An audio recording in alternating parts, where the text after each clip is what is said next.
Minha rapaziada, antes de eu falar hoje ainda sobre o draft que aconteceu ontem, a primeira rodada do draft, né? Draft do Cooper Flagg, Ace Bailey, Dylan Harper e muitos outros nomes muito interessantes. Eu gostaria de conversar com vocês um pouquinho sobre o Phoenix Suns, cara. Porque o Phoenix Suns, quando você acha que ele vai fazer alguma coisa, ele não faz, ele vai lá e faz outra. O Phoenix Suns, às vezes, eu tenho a sensação de que ele faz alguns movimentos, toma algumas atitudes, iniciativas para simplesmente debochar da cara do pobre torcedor. E tipo, acontece isso com uma frequência até que um pouco alta. Porque não sei se vocês lembram, mas os maiores problemas do elenco do Phoenix Suns no período Devin Booker, Kevin Durant e Bradley Beal era o fato de ter 3 jogadores que ocupam o mesmo espaço na quadra, a falta de um armador e a falta de pivôs. Os caras, na noite do draft, decidem resolver isso com 2 movimentos num espaço de menos de 1 hora praticamente. Reforçou com 2 pivôs logo de uma vez. Inclusive saiu muito barato. E esses movimentos me dão a impressão de que o Phoenix Suns não vai tentar a reconstrução que eu tanto imaginei. Tipo, abrir mão de Bradley Beal, abrir mão de Devin Booker, ou tentar se livrar do Bradley Beal, forçar a saída dele. Trocar também o Devin Booker, porque senão ele vai ser outro Steve Nash nessa franquia, passar a maior parte da carreira, não outro Steve Nash. Vai ser um Kobe Bryant, né, que ele é muito fã do Kobe, numa franquia sem expressão e não vai ganhar nada na carreira dele, já tá com 29 anos, já tá batendo na porta ali de começar a querer se movimentar para ganhar alguma coisa. Dá a impressão que ele vai ter um futuro desse, mas ao mesmo tempo o Phoenix Suns parece que tenta continuar alimentando ali as esperanças do Devin Booker de ganhar um título com essa franquia. Em determinado ponto, criaram-se a narrativa de que, nossa, nós somos um time bom demais para ser marcado pelas outras equipes. Temos 3 pontuadores de elite. Pô, foram eliminados de forma vexatória, varridos pelo Timberwolves do jovem Anthony Edwards. Nós chegamos a uma final de NBA, temos um time bem talentoso, vamos tentar puxar o gatilho para a troca do Kevin Durant. Beleza, trouxemos o Kevin Durant, o time vai bem ainda nos playoffs, mas não chega até lá. Vamos mudar tudo de novo e vamos tentar fazer um novo All-Star Team aqui, porque o nosso mano Matisse, ele acha que ele entende de basquete, na verdade ele não entende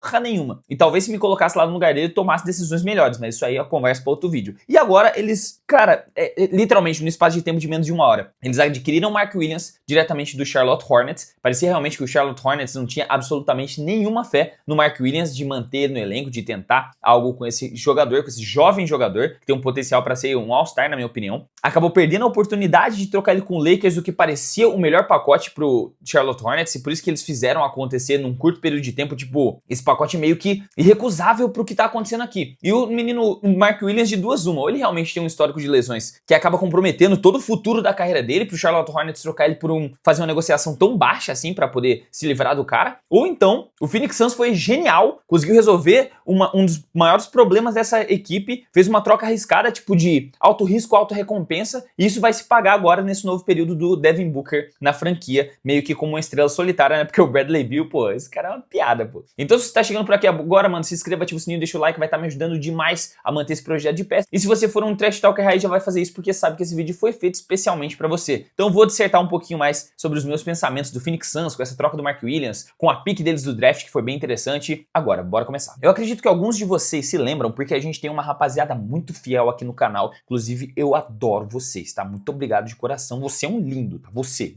eu tô falando com você. E agora, nessa temporada que acabou de acabar, minha rapaziada, eu fiquei bem animado com as movimentações do Lakers pós-troca do Luka, tentando reforçar o time pra fazer algo acontecer nessa mesma temporada. Tipo, mano, bora pra cima que o bagulho é doido, meu irmão. E aí essa headline eu trouxe, fiz vídeo a respeito dela e logo em seguida tive que fazer um vídeo voltando atrás no que eu tinha falado. Porque o Lakers adicionou o Mark Williams como pivô do Hornets por Dalton Knecht e escolhas. A troca de fato tinha sido o Lakers receber apenas o Mark Williams, enviar Dalton Knecht, Cam Reddish, uma escolha de 2030 e uma escolha de primeira rodada de 2031 desprotegida, ou seja, seria uma swap 2030 e uma escolha que teoricamente já não seria mais tão valiosa por causa do Luka Doncic no elenco, né, em 2031, pelo Mark Williams. Só que quando o Mark Williams fez os testes físicos, não sei se vocês se lembram, vou dar aquele breve recap da situação, como é que foi. Os testes físicos do Mark Williams não agradaram em nada a nossa equipe aqui e a gente não vai querer o Mark Williams não, a troca tá desfeita. Vamos mandar o cara de volta. Então, para uma troca ser feita, para gerar toda aquela comoção, inclusive muita gente de Los Angeles aprovou a troca, ficou muito animado com o futuro da equipe com o Mark Williams, por mais que estivesse sacrificando um jogador talentoso e jovem como o Dalton Knecht. Aí, quando desfez a troca pelos testes físicos que fizeram com o cara, ficou um climão de merda assim com a volta do Dalton Knecht, tipo, cara, a gente trocou você, agora você tá aqui de volta, né? Damn! E para piorar, quando chegou os playoffs, o time do Lakers teve um gap gigantesco em comparação com o garrafão do Timberwolves. Tomaram um sapeco de pontos dentro da paint e ainda por cima, o pivô titular que estava meio que suprindo essa necessidade, estava tendo boas performances durante a temporada regular, que era o nosso humano Jackson Hayes, jogou muito mal. E o Lakers jogou numa linha de small ball assim, usando até o Jarrett Vanderbilt como o jogador da 5 em determinados pontos. E até colocaram o nosso humano Rudy Gobert a nível Will Chamberlain, fazendo mais de 20 pontos, mais de 20 rebotes numa partida para poder jogar um balde de água fria na torcida do Lakers. E agora a troca enviou o Mark Williams para o time do Phoenix Suns foi simplesmente uma escolha de número 29 do draft que aconteceu ontem e uma escolha de primeira rodada de 2029. Então, ao mesmo tempo que eu falo, cara, isso foi um preço muito barato a se pagar pelo Mark Williams. Eu fico pensando, cara, o Phoenix Suns recuperou quase nada de capital de draft na troca do Kevin Durant e já abriu mão desse capital de draft de novo para trazer um cara que tem histórico de lesão. Então você realmente tem duas óticas para ver essa troca. Então, com questão ao histórico de lesão dele, ele jogou um total de 106 partidas em sua vida como um jogador de NBA. Isso é ruim? É, porque ele teria a disponibilidade de jogar 246 partidas, então é menos da metade. Temporada passada ele esteve presente em 44 jogos, quase a metade da temporada, praticamente a mesma coisa que o Kristaps Porzingis jogou, né? Só que um fato interessante é que depois do meio da temporada, ali depois do período do All-Star Game, ele esteve bem presente, bem saudável, desfalcou pouco o time. Se vocês derem uma olhada nesse print aqui, esse foi o início da temporada regular dele 2024-2025. Ele perdeu uma sequência de 20 jogos seguidos. Aí depois, nos últimos 62 jogos, ele, por causa de,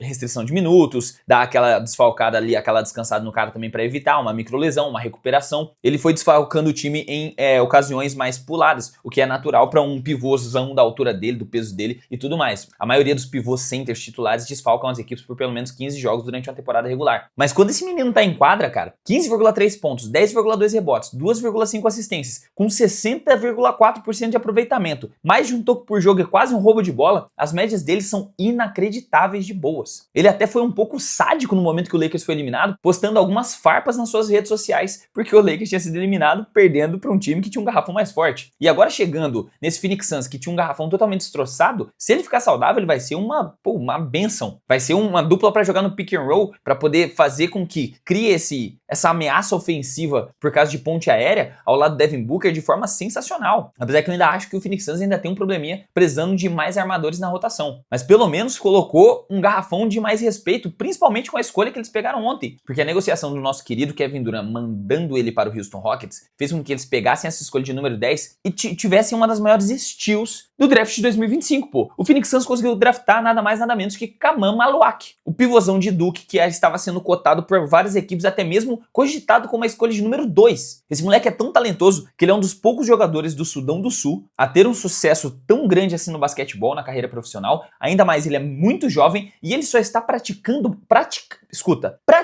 basquetebol há 5 anos. O cara começou tipo aos 14, aos 19 tá na NBA. Então se o cara já jogou Olimpíada, já jogou em alto nível chegando numa final de NCAA e agora foi draftado com uma escolha de loteria, né, top 10 da NBA, com 18 para 19 anos, acho que ele tem 19 anos se não me engano, ele é um talento assim absurdo. A média dele em Duke foi quase de double-double, mas só que ele tinha outros 2 jogadores na qual ele praticamente fazia apenas o trabalho sujo, pô, pegar mais rebotão mesmo, fazer aquela dunk de ponte aérea, aquela ponte aéreazinha jogando em dupla com alguns dos jogadores. Ele era bem pivôzão center e tendo o Con Nupel com o Cooper Flag do lado, esses outros 2 jogadores vão demandar muito mais a bola na mão. Então não dá pra esperar que ele também fosse um pivô assim de roubar as estatísticas como outros pivôs de Duke, né? Mas, velho, eu fiquei surpreso que o time do Phoenix Suns saiu de uma situação onde, nesse período, Kevin Durant, Devin Booker, Bradley Beal, o melhor pivô que eles tinham era o Jusuf Nurkic, que eu particularmente não sou muito fã do basquete apresentado pelo nosso queridíssimo turco, acho que ele é turco, né? E adicionaram 2 pivôzões que resolveu o problema de rotação dos caras e saiu por um preço muito barato. Eles ainda têm um problema de que praticamente não tem nenhum capital de draft para as próximas temporadas, mas, vendo por uma ótica de peça por peça, nome por nome, tá melhor do que a temporada passada, cara. Então eu, particularmente, gostei das trocas, só não gostei dos destinos. Eu acho que o Phoenix Suns ainda não vai conseguir render porque é um time ok no papel, mas na prática eles sempre dão um jeito de decepcionar o torcedor. Mas e aí, o que você achou dessas trocas envolvendo o Phoenix Suns, a chegada do Mark Williams para a equipe, o draft deles de número 10, que para mim foi uma steal gigantesca com o Maluak? Deixa aqui aqui sua opinião nos comentários, que é muito importante para este humilde canal. Se você gostou do vídeo e ficou até aqui, não se esqueça de se inscrever, ativar o sininho e deixar o like, que já vai estar me ajudando demais. Se quiser ajudar mais diretamente, considere se tornar um membro ou então deixar um valeu demais aqui embaixo, que vai ter o vídeo especial do Valeu Demais para vocês ainda hoje. Neste canal, eu tô planejando em soltar 4 vídeos no dia de hoje. Hoje é que dia? Hoje é dia 26/6. Vai sair esse pá 4 vídeos hoje. Então já prepara o capacete que lá vem pedrada. Agora sim, eu vou ficando por aqui. Muito obrigado pela sua audiência. Um forte abraço, até a próxima e falou!